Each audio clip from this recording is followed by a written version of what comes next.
to fix that. Because it makes no sense for the big teams to be constantly playing against the smaller teams. Look at San Marino. Yeah, why does San Marino always get England? What's the point of that?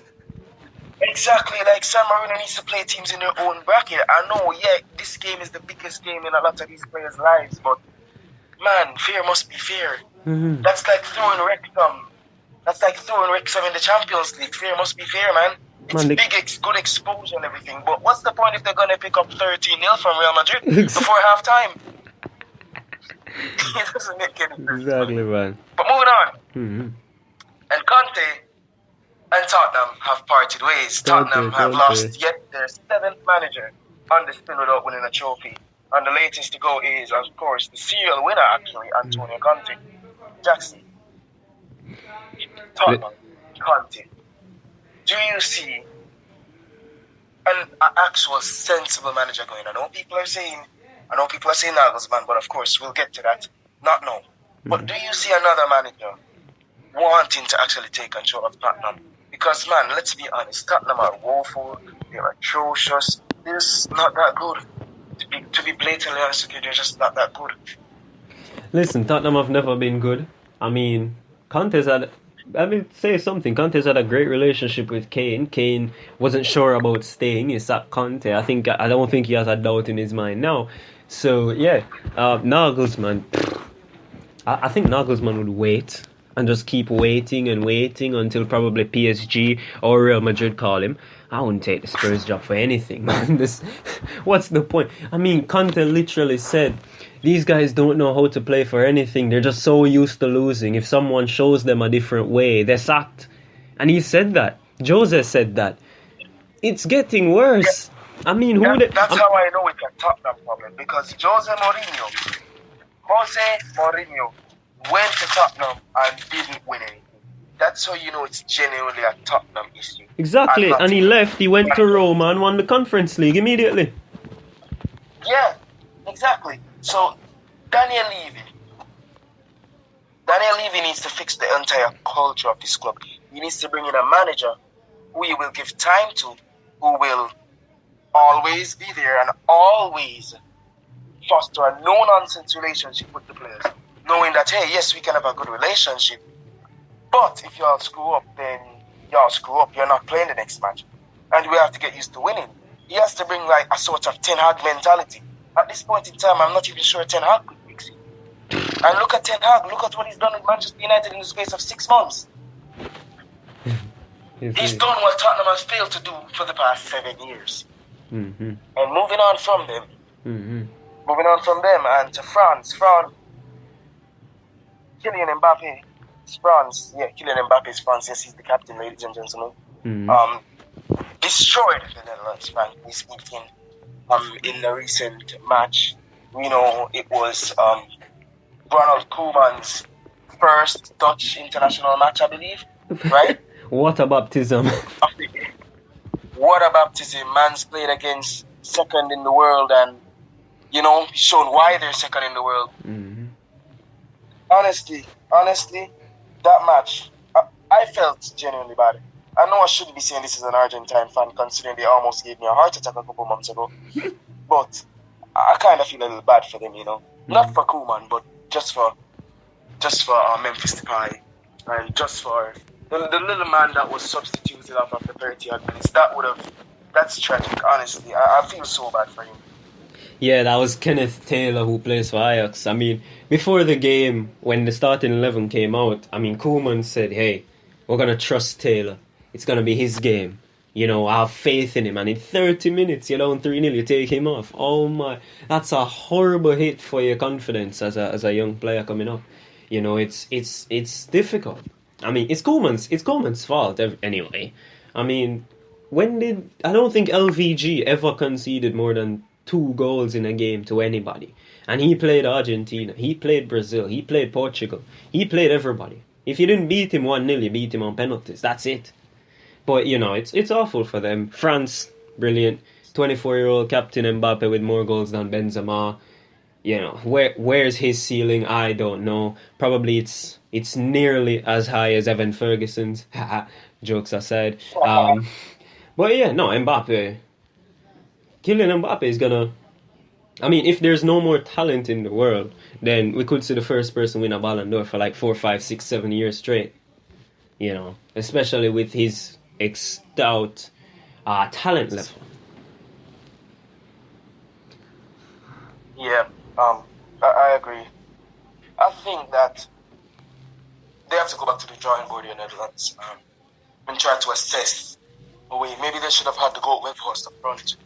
Yeah, I mean, Weghorst did come up front. He won the penalty. You know, you got to use Weghorst. Exactly. But moving on from them onto the biggest disappointments in football history since Scotland, Brazil. I'm joking. I'm joking, Jackson. All right. Brazil were outgunned by Morocco to win the African nation, the South American nation, for the first time in their history. It also was brought in the first time, I believe, a South American nation has beaten Brazil. Jackson, what were your opinions on that match? I believe Casemiro got a goal, which is good for him. But what did Brazil play like in that match? Because I couldn't believe it. I thought it was going to be a blowout. I know they were great in the World Cup, but I thought it was just a tournament sort of thing. Brazil were weird, you know? Brazil were weird. I mean, Amrabat had a horrible tackle on Vinicius. I mean, I thought his leg snapped in half, and then snapped in half again. But man, it was an awful tackle. I can't believe he only got a yellow. With English VAR, he gets a red. He gets a 17-match ban and a $2 million fine. Plus, he's getting relegated to Bury. I'm kidding, but anyway, it was a good game. I mean, I like Morocco. I do like Morocco. I can't dispute it. They're just a likeable nation since the World Cup. Even when they beat Brazil, I can't hate them because they're just such a likeable team. You know, Vinicius versus Hakimi. It's probably the best left winger versus right back duel I've ever seen since Ronaldinho came up against Cafu before they turned teammates. You know, brilliant, man. Absolutely brilliant. But, you know, Brazil, they're in a transitional stage. As I said, 2026, I don't think they have any chance. They may. They have Angelo, Hendrick, Luis Guilherme coming up, João Gomez, Danilo, who plays for Nottingham Forest. They have a lot of players coming through, plus the ones they still have. Casemiro may be the captain going into that tournament. Maybe it's Marquinhos, who knows. But they do have a team. But what do you expect when Edison plays? You can't save anything. Come on. Edison is a Premier League winner. Edison is rubbish. Scott Carson is a Premier League winner. Would you play him for Waterhouse? Yes, I would. Crazy. Jackson, notice I can't see the screen, so how much time do I have? I'm giving you got 7 minutes, lad. Alright, 7 minutes. That's perfect. So, moving on from the bottlers Brazil to France. And finally they have a black goalkeeper. And his name is Mike Mainan. The new goalkeeper, Lloris retired. Mainan stepping up to the plate and he represented well. Now, Manchester United are linked with Mike Mainan. And I can accept this completely. Right? AC Milan are broke. They will take basically anything for him. Right? And he has shown in that match and in the current season what he is capable of. Jackson, what do you say? Yay or nay? Where's my credit card? Get him now. I'm telling you, man. He's brilliant. He is the world's best goalkeeper. I'm kidding. Obviously. I'm kidding. Sometimes I say things like that and then I have to remember who the goalkeepers in the world are and said, what the hell have I just said? But yeah, no, Mike Mainan definitely top 5 at least. You know what? Courtois is good. Donnarumma's suspect. Alisson's been the best thing Liverpool's ever seen. I don't know how he's kept his form. Who else is our goalkeeper in the world? Yeah, probably top 3 even. But Mike Mainan, the problem is, if this was last season when Milan were good, they would have wanted 120 million. Now, since they're rubbish and they're broke, more like, they act like Spurs without the stadium, we can get him for, I don't know, 60 mil. But I don't know if a goalkeeper will be the top priority. I know United do need a striker, but a goalkeeper would have been bad. They're not gonna sell David De Gea, which is the only thing. If De Gea goes, then they're definitely buying a keeper. But Mainan, welcomed addition. He comes in, we win the league. I don't even have a doubt about that. bold statement there from Jackson. In keeping with time, we will leave it at that. Let us know your opinions on that statement on GC Sports on Twitter. You didn't know this man was sad. And I, for one, cannot believe it. This man has won every single Champions League match. He's second in the Bundesliga by 2 points?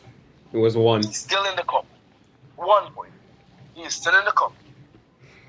And you guys sack him for Thomas Tuchel. And their reasoning is so stupid. They're saying that, last season he had a bad play at the back end of the season. I'm like, bro, you realize that fatigue wears on the player, right? You're aware that not everyone in a dressing room is going to like a person. Serge Gnabry and Leroy Sané said that when he heard it, they were shocked because everyone likes him. So it's clear that the only reason why Bayern got rid of him was to get Thomas Tuchel. And it's disrespectful. He has done so much for your team and has won so much. And you guys have basically sacked him. Jackson, what do you make of that? Listen, what you just said about fatigue, you got to remember who the hell is in charge of Bayern Munich. That's Oliver Kahn. When he played, nobody had fatigue. That wasn't even a word. That wasn't existed, man. Those people were machines playing 90 minutes every game, not feeling anything, man. Because that's what how Germany was, man. That was how they were. But yeah, I don't know why they sacked him. Like, when I got home and I saw the news, I was like, hang on. Bayern are going to play City. They've conceded 2 goals in the entire Champions League.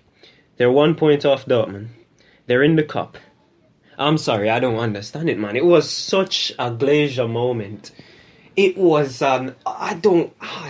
look, all I could say is they sacked him to get Tuchel so they could beat City. And they're probably going to sack Tuchel and re-sign Nagelsmann. I don't know. Maybe that's the reasoning. Maybe that's what's going to happen. I have no idea. But to sack Nagelsmann. Nagelsmann's what? Like 36 years old. Are you crazy? You sacking him. He goes to a team like, I don't know, he goes to bloody Newcastle. If Eddie, however, decides to, if they think he can't make them to the new level, he goes to Newcastle. They're the best team in the world for the decade. Because he's not going to age. He's going to be, 46? Bloody hell, he's still a child. It's a really difficult decision to understand from Bayern Munich's standpoint, bro. It's just really difficult to understand. I wholeheartedly agree with you. I didn't understand it either, to be honest with you. But in essence of time, I will move on to Lionel Messi. Lionel Messi scored a free kick versus Panama to get his 800th career goal. Remember, Messi never played as a striker in his career. Jackson. Listen, Pep played him as a striker. Can you guys stop saying that? He was actually played as a number 9 for I think it was 2 seasons. Even the same season Thiago was playing as a number 9 for Barcelona. That was that year. That. He was going up. I don't think. Bro, he played as a number 9. There was a different number 9 every 3.5 games. That's how it was. Anyway, man, we got 90 seconds. 800 goals, brilliant, good, fantastic. Many players don't score that much. Just try and catch Pele's total. I'm kidding. Obviously, no one can ever catch Pele's total. The problem is he was scoring goals while retired, and for some reason FIFA counted them. Now they don't want to count them. Water under the bridge. He still got 3 World Cups. For Messi, brilliant achievement. It's a really good achievement. 800 goals. Him and Ronaldo. Will Mbappe and Haaland be this? Will Rashford join the conversation? How about Julian Alvarez? But we're going to need something to debate about. No way in hell this is how football ends. When these two go. Yeah, fair enough. But thank you guys for listening yet again. And, see you guys next time. Jackson, anything you want to say? Yeah, guys, listen, champs, again, as I said, just watch out. It's going to be live if you want to watch it visually. That's TVJ. Well, most of you guys aren't even in Jamaica. One Spot Media. You can see results posted on GZ_Sports22. And we may or may not have shows up on YouTube. That depends on the essence of life itself. And may or may not have an interview after Champs as well. But guys, stay safe. We'll be back. Lamar is not worth 300 mil. We'll see you next week.